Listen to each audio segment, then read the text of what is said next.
Today at 6, further controversy and concerns over Qatar's strict laws as thousands of football fans prepare to travel to the World Cup in less than a fortnight. Because they're damaging the mind. It damages the mind, the verdict on homosexuality from one of the tournament's ambassadors, as the former FIFA president says the word World Cup shouldn't have gone to Qatar. The World Cup with 32 teams is a big organization which needs also a big country. Qatar is too small to do that. The Gulf state has also been criticised for its human rights record and treatment of migrant workers, also on the programme. Caring for loved ones with dementia, the families struggling to cope amid a record number of vacancies in adult care. President Biden casts his vote in the crucial US midterm elections. How much power will the Republicans regain? Ding dong, you're not wrong. And tributes to the veteran actor Leslie Phillips, who has died at the age of 98. And on BBC London, motorists going nowhere. Protests by climate activists bring some of the M25 to a standstill for a second day in a row.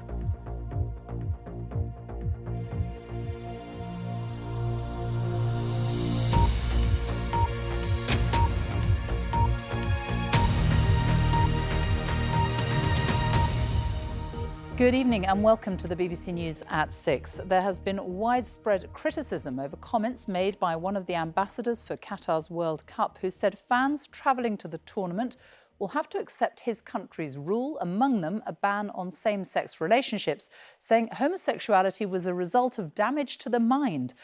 The controversial tournament kicks off in less than a fortnight in the Gulf state. The former FIFA president, Sepp Blatter, now says the decision to award it to Qatar was a mistake. Our sports correspondent Jane Dougal has more. A protest to pressure FIFA days before a World Cup in a country where same-sex relationships are illegal. And fresh controversy, as former Qatar player Khalid Salman, now an ambassador for the tournament, was asked about homosexuality. He told a German broadcaster it was haram, which means forbidden, but he went further, denouncing same-sex relationships. But do you think gay is haram? It's haram. Because why is haram? I am not one big Muslim, but it's haram. Why? Because they're damaging the mind. At this point, a World Cup official steps in, bringing the interview to an abrupt halt. His words, though, have upset many, including Helen Hardy, the founder of LGBT football team Manchester Laces. It was so definite, what was said, and so deeply offensive, and I don't think it could be taken any other way. So we're quite clear on how they feel about LGBTQ plus people. The 2022 FIFA World Cup is Qatar. It's been controversial from the start. 12 years ago, when Qatar was given the 2022 World Cup, there was wide criticism. Not just on the outlawing of homosexuality, also their poor human rights record and unbearable temperatures forcing the tournament to be moved to the winter months. The then FIFA president Sepp Blatter was a champion of the decision at the time. However, speaking to the BBC for an upcoming 5 Live podcast, Blatter admitted it had been a mistake, not for any of the obvious reasons. It's a big organization which needs also a big country. Qatar is too small to do that. I said to myself, I was right at a certain time to say we should not go there. Labour MP Luke Pollard, who is openly gay, says this cannot happen again. I think FIFA has real questions to answer about how they make sure that the World Cup goes to places where fans can support their team, be true to themselves, and not have to hide in the closet to be able to support their national team. More than 1 million visitors are expected to travel to Qatar for the World Cup. Despite the words of Khalid Salman, the host country's organisers have said that everyone is welcome. Jane Dougal, BBC News. Our sports editor Dan Roan joins me now. So a week and a half until the World Cup gets underway, and no sign that the controversy is going to go away. There's not, Sophie. No, I mean, after all, these comments did come from an official World Cup ambassador. After all, they'll cause offence to many people. And I think as far as the organisers are concerned, they'll be seen as very unhelpful as well, because this comes at a time when they're desperately trying to convince and reassure gay fans that they will be welcomed in Qatar, that it's safe to travel there. They also came on the same day that it was revealed that the Football Association of Wales are considering safe houses for LGBTQ plus supporters of their team who make their journey to Doha. But the organisers are also insistent that they want their local laws, their religion, their culture to be respected in a country where being gay is illegal. And so I think these comments will add to the uncertainty and the unease that has marred the build-up to this tournament. But at a time when more and more players seem willing to speak out on such issues, I think FIFA's plea last week to the 32 teams competing to now focus on the football, as they put it, seems ever more optimistic. Sepp Blatter, meanwhile, well, he is a discredited figure, banned, of course, by FIFA for rule breaches. He's said similar things in the past.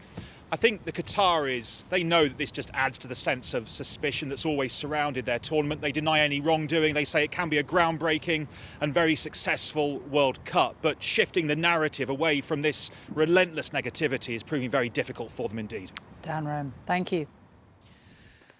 There's a record number of job vacancies in adult social care. The Alzheimer's Society says the system in England is in gridlock, and there are concerns that the welfare of those living with conditions like dementia is being put at risk. 1 in 10 care jobs is currently unfilled, a rapid rise since last year. Wages for people working in social care start at the minimum wage of £9.50 an hour, and many find themselves overstretched and doing overtime for free. The shortages mean that more than 500,000 adults are still waiting for the care support they need. Last month, Jeremy Cook went to visit Dr. Jo Wilson, who is in her 60s and has dementia. She's looked after by her husband Bill at their home in Newcastle. They have now lost the support carers they were giving them at home. Jeremy has been back to find out how they're coping. Oh, up, stand up. We first met Bill and Jo back in the summer. All right, well, no, don't sit down again. She is living with Alzheimer's. Both are living with the impact. Their story struck a chord. I had the most phenomenal worldwide response to that. People would be thinking that things couldn't have got worse for Bill and Jo. I'm sitting here today, Jeremy, saying things have got dramatically worse. Worse because the carers who were coming in twice a day Up you get. are now not coming at all. And the sad thing was, they had only just recognised that we needed more care. They actually withdrew all care. Everything. Newcastle City Council tell us the care provider they use simply doesn't have the people to care for Jo. The system has written Jo off. For Bill, it's a new low. Lovely. But Bev Reid, CEO of the Bradbury Centre, has come to the rescue. So now, after daycare, Jo is fed. Have a little bit more yeti. No, I'm quite a bit. And dressed for bed. Let's get your seatbelt on. But then Bill must take her home to cope alone. Things have got to the point where I really have to consider residential care for Jo. It's not what I ever wanted to happen. I want Jo here with me. But the Bradbury has its problems too. They've prepared a new residential care bedroom, perfect for Jo, but still empty. We can't have Jo here as a resident until all the approvals process is complete. Frustrating delays at a time of national shortages of care home beds. It's just a sin, really. Approval comes from the Care Quality Commission, which says it cannot compromise safety for speed. We can put a respite bed in here. But the Bradbury also has 2 respite beds, also empty, also waiting for the paperwork. We were reassured. Space that could help free up desperately needed hospital beds. Well, when you see a queue of ambulances, think social care. That's simple. It's that simple, because it's social care that's blocking those beds or preventing those beds being reused for medically urgent cases. Right. The dramatic changes in government mean still more uncertainty. Tucked in. For the care sector, for Bill and Jo, and for so many families like them. Unless we can actually do something and force that change to start happening now, we're going to be talking about this very same problem in 20 or 30 years' time. Good night, then. There is no tomorrow for Joe and me. You know? Our tomorrow has come and gone. Good night. Jeremy Cook, BBC News, Newcastle. Downing Street says it is undertaking an informal investigation into the accusations of bullying and harassment against the Cabinet Minister Sir Gavin Williamson. The Prime Minister, Rishi Sunak, is facing criticism for appointing the former Education Secretary to the Cabinet, despite knowing there was a complaint against him for sending a colleague abusive messages. Our political correspondent Damien Grammaticus is in Westminster in a story that's not going away. Sophie, the problem for Rishi Sunak is the drip of allegations about Gavin Williamson. So this evening, Downing Street says it has begun its own informal inquiry following what it says were serious allegations in a newspaper. That was a civil servant claiming that when Gavin Williamson was Defence Secretary, he told him to slit your throat and jump out of a window. Now, Mr Williamson has not denied the language, but has said he didn't think it was bullying. There is already two other avenues of inquiry. The former Chief Whip under Liz Truss, Wendy Morton, had complained to the Conservative Party about expletive-laden messages from Mr Williamson when he didn't get a seat at Westminster Abbey for the Queen's funeral. She's made the same complaint now to Parliament's independent bullying watchdog. In that case, Mr Williamson says that he regrets that, but he was frustrated. The problem for Rishi Sunak is he has said his administration would be different, one of integrity. The opposition say he appointed someone knowing there was a complaint against him, and now we see more allegations coming. Downing Street must be worried there could be yet more. Damien, thank you. Millions of Americans are voting in the midterm elections in which the Republicans are hoping to gain a majority in Congress, something which could paralyse President Biden's agenda for his remaining 2 years in office and possibly pave the way for Donald Trump to return to the White House. Congress is made up of two houses, the House of Representatives and the Senate. Currently, the Democrats have a majority in both. The entire House is up for election, which polls suggest the Democrats could lose. A third of the Senate is also up for grabs. The cost of living, abortion rights, immigration and crime are issues that have dominated the campaign. The US Senate is particularly tight, split 50-50 between Republicans and Democrats, with the Vice President, Kamala Harris, a Democrat, holding the deciding vote. These are 6 of the key races to watch tonight, with most too close to call. If any of these seats change hands, it could decide who controls the Senate. Our North America editor, Sarah Smith, reports. President Biden's political future depends on today's elections. His name is not on the ballot, but the results will shape the rest of his term in office. In his final message to voters, Mr. Biden told them this is about much more than him. Today we face an inflection point, one of those moments that comes around every 3 or 4 generations. We know in our bones that our democracy is at risk, and we know that this is your moment to defend it, preserve it, protect it, choose it. A record turnout is expected. Voters are queuing at polling stations around the country, and over 40 million people had already voted before the polls opened today.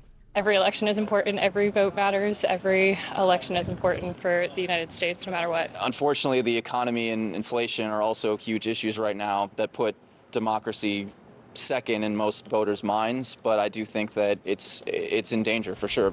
The president's been warning that American democracy is under threat. Do you think that's true?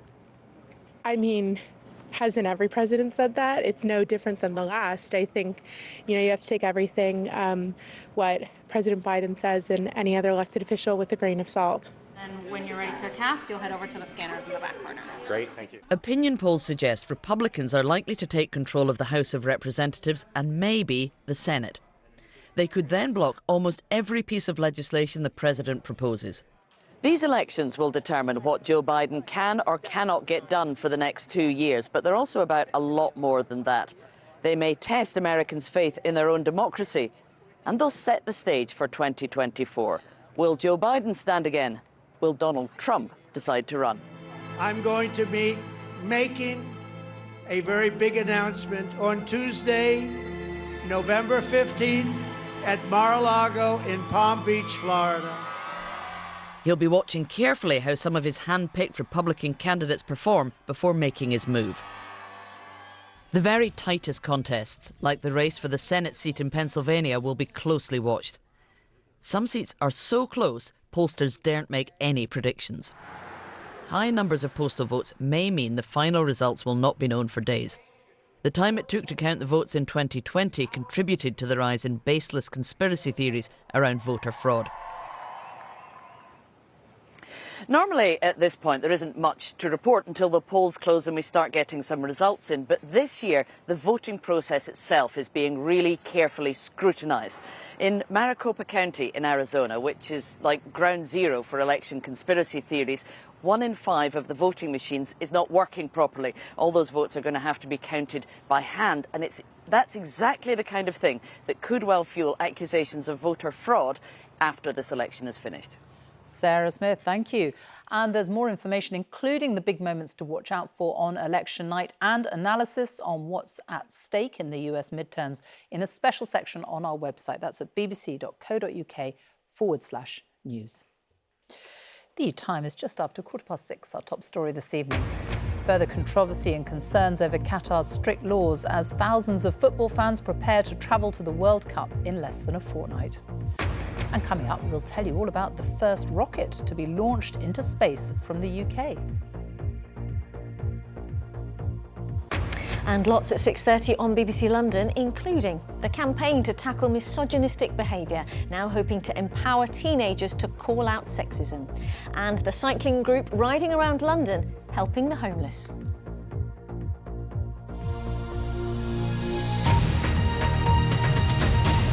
Many schools in England are considering cutting teachers or teaching hours to save money. That's according to a survey carried out by a head teachers union. It gathered a snapshot from 11,000 head teachers, and 66% said they will have to make teaching assistants redundant or cut their hours. Half said they may have to do the same for teachers. Funding for schools is increasing, but costs are rising fast, and independent economists say budgets are facing an unprecedented squeeze. Our education editor, Bramwyn Jeffries, has the story.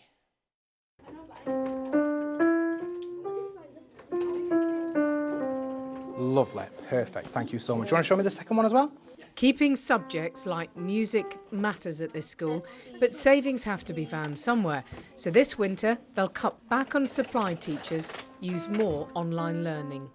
Last year, as a secondary school that suffered, like many others, the effects of staff absence during the pandemic, we had to spend £120,000 on external supply teachers. And we're hoping to minimise that with the investment in technology and the support of our existing staff.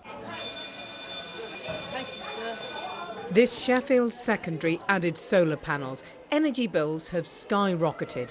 Gas doubled this year. And staff are feeling the pressure on paychecks too. Fuel for myself, I'm noticing that's gone up, you know, massively. When you go to supermarket to get your food shop, that's nearly doubled. Gina now manages other teaching assistants. She loves her job, but understands why some people leave.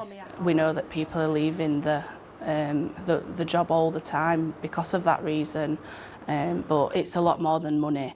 I would rather, you know, have a lower income and enjoy my job than earn, say, like you say, you could earn in supermarkets, which is probably more. This school is managing, but some others are being hit harder, like special schools, where children with special educational needs and disabilities need more staff and warmer classrooms.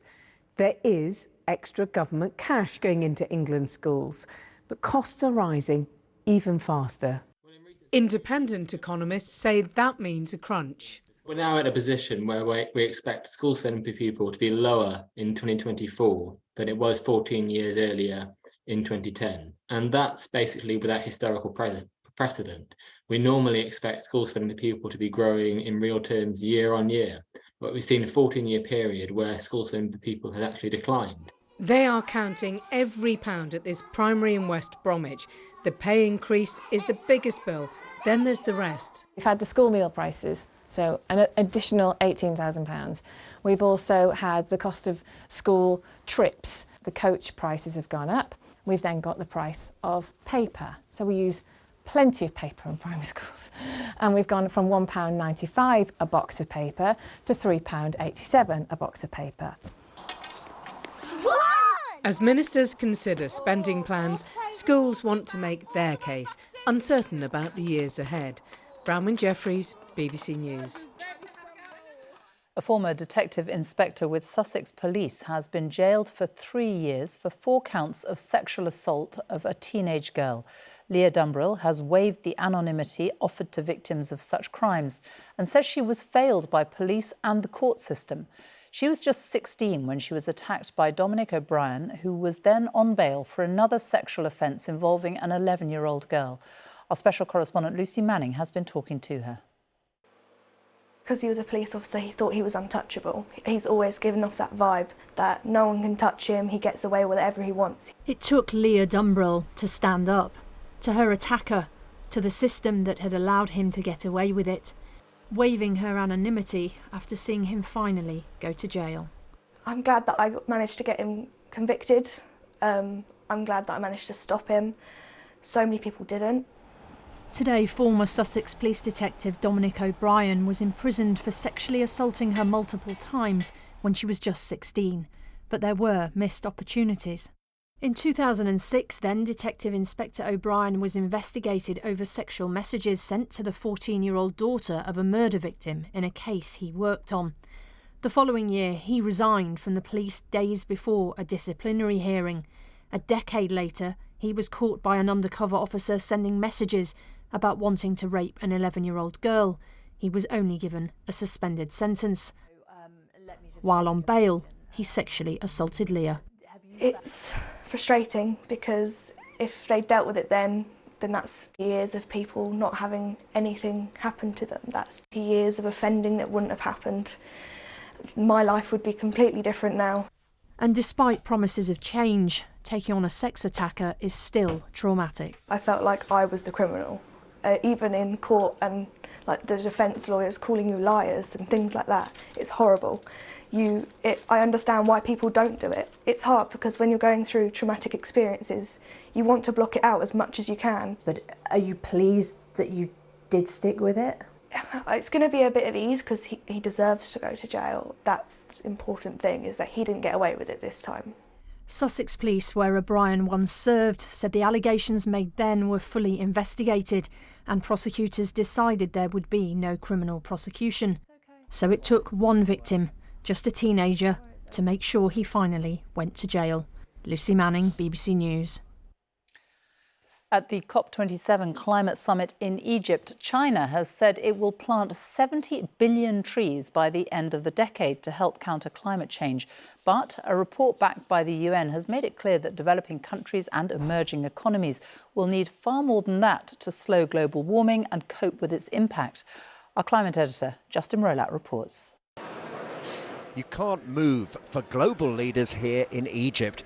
There's John Kerry, the US climate envoy, and the former governor of the Bank of England. How big an issue is climate change? Billionaire philanthropist Michael Bloomberg isn't talking, but Nicola Sturgeon is. She says developed countries have a duty to help on climate. I don't think any of us are doing enough yet. Island nations in places like the Caribbean are already battered by hurricanes. Climate change is likely to make those storms even more intense. Profligate producers of fossil fuels have benefited from extortionate profits at the expense of human civilization. The Prime Minister of Barbados is leading efforts to reform international financial institutions like the World Bank and the International Monetary Fund to make it easier for developing nations to access cash for climate. Justice and solidarity. Justice is simply about fair play, and solidarity.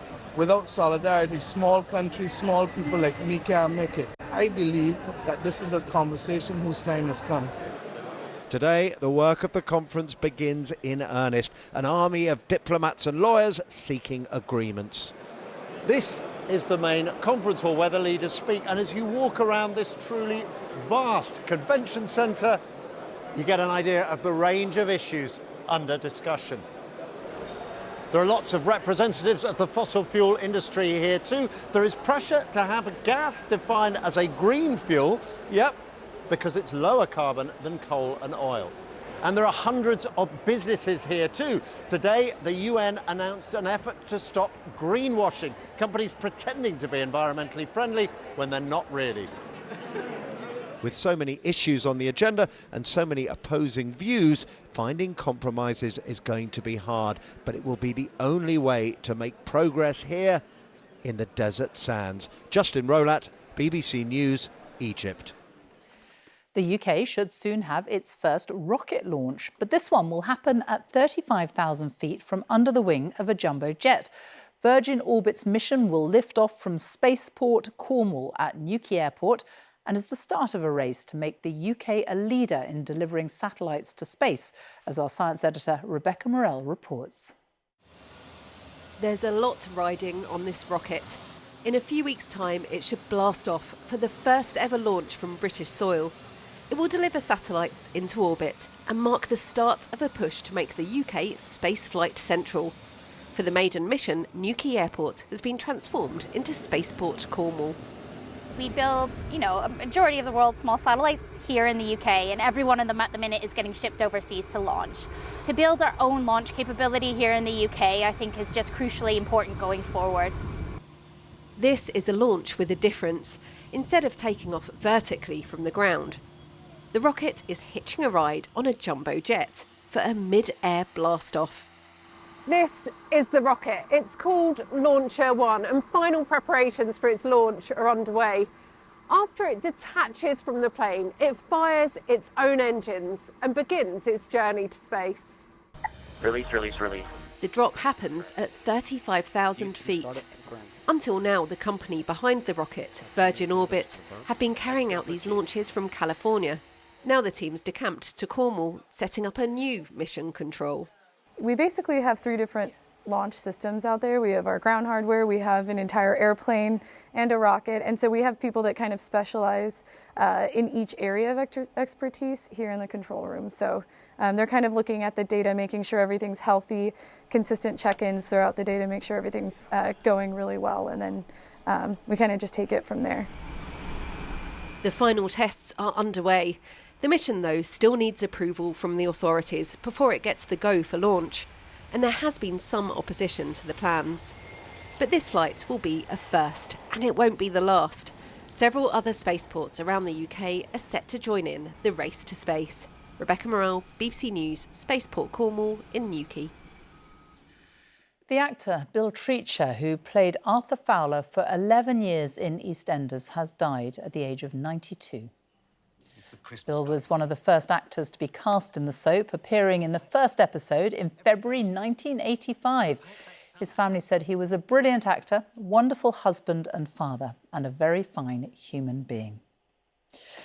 And tributes are also being paid to the actor Leslie Phillips, who was known for his roles in the Carry On films. He has died aged 98 after a long illness. Our entertainment correspondent Lisa Mazimba looks back on his life. Look at me. Hello. Hello. Hello. Hi, Tonya. I'm Eve. He was the cad, the bounder, the ladies' man. It made him a star. Hi, girls. I'm available. Oh. Mr. Bell? Ding dong, you're not wrong. This way, please.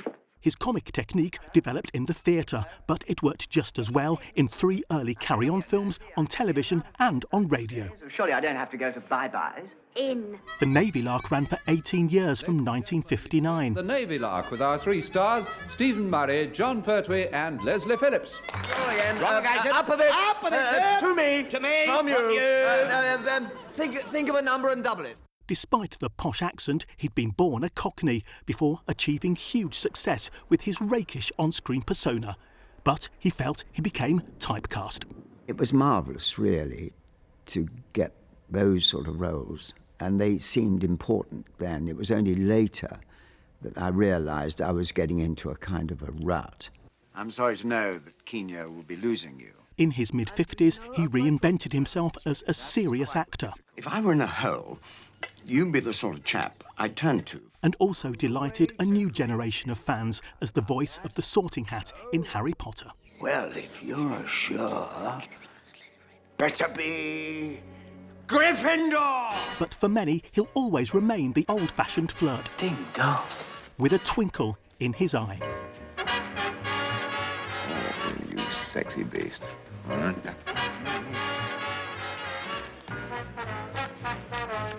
Leslie Phillips, who has died at the age of 98.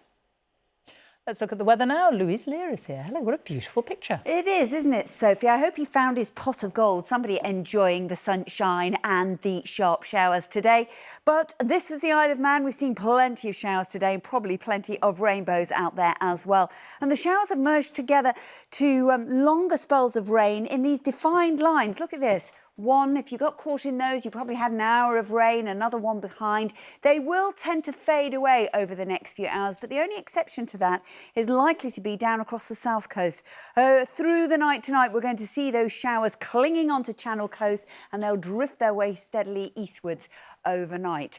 So in terms of the feel of the weather, because the winds have swung round to a bit more of a westerly, it's not going to be quite as mild, maybe single figures, but even so, these are respectable temperatures to greet us first thing in November. So we start off with early morning showers, lighter winds generally tomorrow and fewer showers around, the exception perhaps the far northwest of Scotland. Here we'll keep those showers through the day, but because with a little more sunshine and lighter winds, it'll be a pleasant afternoon for many. Temperatures around 11 to 15 degrees. We really are being spoilt with the feel of the weather at the moment, and there's more to come as we move towards the end of the week because of this area of high pressure. It's going to block those weather fronts out to the northwest, so always feeding the moisture here. Plenty of warmth coming up from the south. The temperatures will be the talking point both by day and by night. So on Thursday we should see highs of 16, possibly 17 Celsius, maybe some record-breaking minimum temperatures to come, but you'll have to watch the 10 o'clock news to hear all about that.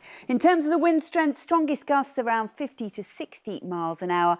And in terms of the feel of the weather, we're looking at around 17 Celsius as a high. But as I say, those temperatures not falling very far at all through the night. Sophie. Louise, thank you. And that's it from us now on BBC One. It is time to join our news teams across the nations and regions for the news where you are. Goodbye.